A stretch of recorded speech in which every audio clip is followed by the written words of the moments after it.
Good morning, good afternoon, wherever you may be in your day. Thank you as always for choosing to make chemistry part of your day. So we're going to do something really fundamental and important today. I don't think it's too difficult, but it really makes a huge difference when we're looking at these symbols and we're looking at particular substances. We're going to talk about the differences between ionic bonding and covalent bonding. Okay, so let's just start with ionic bonding. Most of you probably, let's start with this. You probably know that positives and negatives attract each other. Positive and positives repel, negatives and negatives repel, opposites attract. Paula Abdul did a whole song on it if you want to YouTube it. So this is what ionic bonding is going to be. Ion, the word ionic comes from ion, and ion literally means something with a charge. So ionic bonding is between two charged particles, one that's positive, one that's negative. So let's boil this a little more down into the chemistry. The positively charged particle is going to be the metal, and on the left part of the periodic table, so remember, here's my little caricature of the periodic table. The purple part over here, that's all the metals. There's way more metals than nonmetals. Why? Because chemistry is a positive, happy place to be, so most of the elements are positive. And we always do the positives first because chemistry is a positive, happy place to be. Okay, now that we're in our positive, happy place, we start with the metal, we start with the positive, and that positive charge is called the cation. Meow. Has a positive charge. The negatively charged thing at the end. So we always do positive, negative, metal, non-metal. I'll always say it that way. So the upper right-hand part of the periodic table is our nonmetals. They're going to have the negative charge, and we call that an anion. So we have the cation, meow, and the anion. I don't have any silly voice for that. And what's going to happen then is they're going to attract each other. So if they're near each other, the nonmetal is so much better at gathering electrons than the metal, it'll steal it from the metal. When it steals the electron, it'll get a negative charge, so there's electron transfer. The metal losing an electron has a positive charge, and instead of going on their merry way, the positive and the negative now are attracted to each other and they stick together. Now, you can imagine this. If this is positive and this is negative.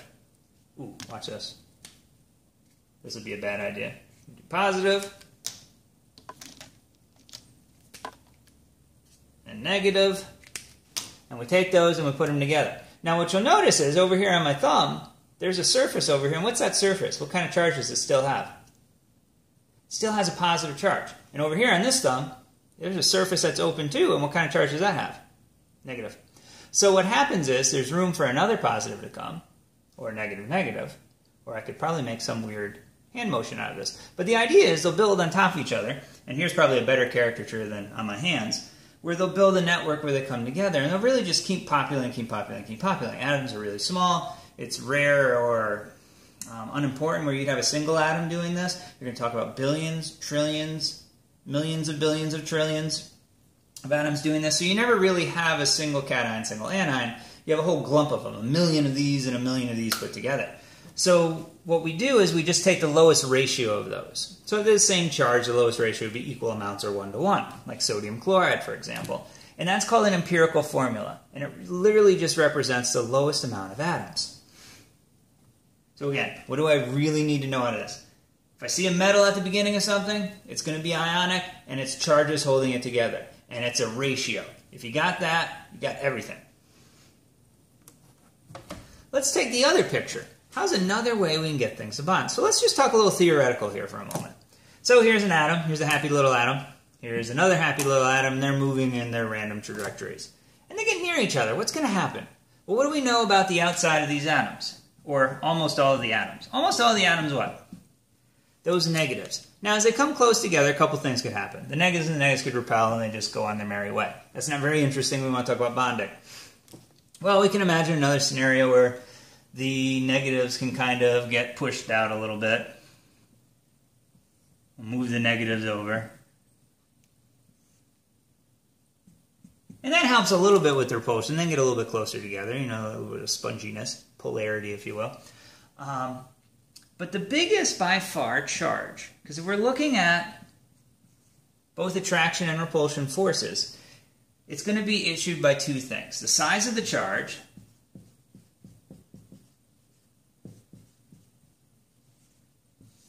based off of how far apart the charges are from each other.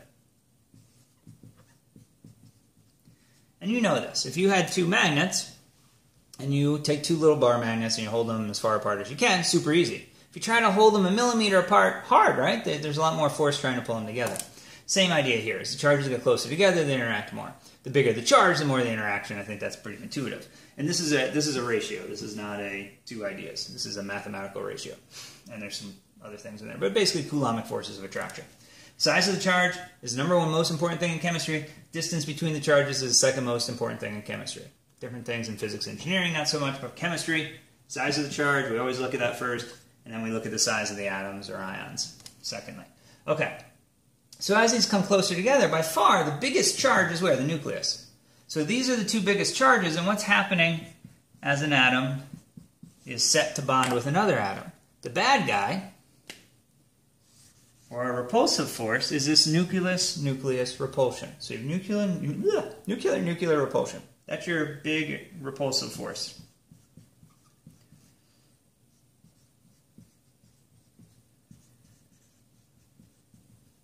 To a lesser extent, there's some electrons as well, right? A negative electron, and they're going to repel too.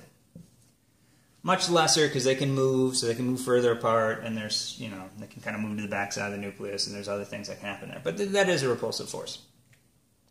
What's the only thing that's going to stop these two things from repelling? Well, we have to do two things. We got to kind of stop them from seeing each other, so we need to kind of insulate them, if you will. Then we want something that attracts positives. So what attracts positives? That's sitting around in an atom. Ooh, I know this one. It's an electron. Right, so if we put electrons here, ideally one from this atom and one from this atom, we can create basically the glue that holds the atom together. That's what a bond is. That's what a covalent bond is. These things are not stagnant. They vibrate back and forth a little bit. The bonds get a little bit smaller, a little bit shorter. If they get too far apart, they break apart. If they get too close, they repel back out. So there's a little bit of wiggle there. There's some molecular vibrations. Basis for global warming, if you will, if you want an application to that idea. So that's what a covalent bond is. A covalent bond is electron sharing directly between the nuclei. If you don't have that glue, if you will, that negative charge directly between the nuclei will repel each other and the bond or molecule will bust apart. So this is very different than a covalent compound. What's holding it together is in one place. It's not like just a random charge where you have all this other surface available for forming more connections. This is a lock. Once you build that lock, I don't have any more fingers to build more locks with. So that's the general idea. So these become discrete units, which we call molecules. So if you want a textbook definition, a molecule is an individual group of atoms attached through covalent bonds which has the same chemical properties as a substance, or if you really miss SAT questions, atom is to element as molecule is to compound. So a molecule is the smallest repeating unit that represents the whole, and an atom is the smallest representation of an element. And this is just for covalent bonding. Remember, it's a ratio for ionic. Ratio ionic. Molecules for covalent. So these are discrete individual units that move around. Again, locking fingers, not surfaces. So for example, you might have something that looks like this. A decapitated teddy bear, a water molecule, whatever you see there, you can do your own psychological testing. So we have one circle and then two little smaller purplish circles. So remember, each color is an element, each circle is an atom, and when we talk about molecules, what I want you to do is just look for repeating pictures or repeating units. They can be arranged a little bit differently. So maybe I draw them like that. But we only have one shape here. So that's one molecule, one substance, one compound, one covalent compound. We have two colors, two elements, we have three balls, so three atoms, just to reinforce vocabulary and what we're looking at when we look at this. And you might say this is two purples and one blue if you're writing it down. So remember, capital letter is an element, subscript is the number of atoms. Capital letter element, subscript atoms. Or, a little bit more chemistry, instead of two purple, one blue, we can say two hydrogens and one oxygen, and we leave the one off. It's implied. If there's nothing there, it's a one. So just to reinforce that idea. So, metal, non-metal, ionic, charges, ratio. All nonmetals. Oh, I think I forgot that. This is going to be between nonmetals only. All nonmetals sharing discrete units we call molecules. And what else can we do if we were to summarize these ideas together? Covalent versus ionic. So again, covalent is going to be all nonmetals.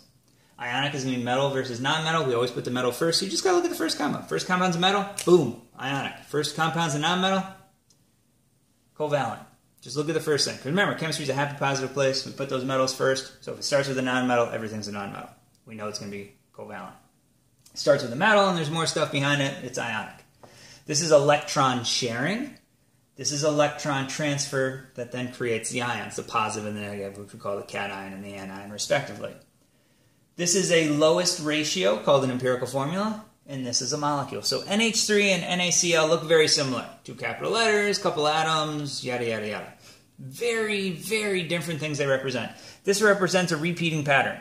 1, 3, 1, 3, 1, 3. They're all individual and they move around individually. This represents a huge Borg-like cube of trillions of sodium atoms with an equal trillion chlorine atoms. That might look something like this if you're very bad at drawing. And if you look, these are a lot more connections. And we didn't have those same repulsive conversations. So what's that mean? It means they're held together tighter. Stronger bonds, larger melting point, larger boiling point, much harder to melt or boil. So this is almost always a solid when you'd be using it. This, by the same type of arguments, is going to be much smaller melting points, boiling points. This might be a liquid, might be a soft metal, soft solid, most likely a gas or a liquid though. So if you see something that's a liquid or a gas, you know right away it's covalent. If it's a solid, it could go either way, but if it looks kind of crystalline, like crystals, typically it's going to be ionic. If it looks like a metal, then it's probably metallic bonding, and it's silver and shiny. And that is all I have for you. As always, thank you so much for your time, and I hope you learned something. And this is fundamental and a concept that will come up over and over and over again, so please make sure you got this slide down.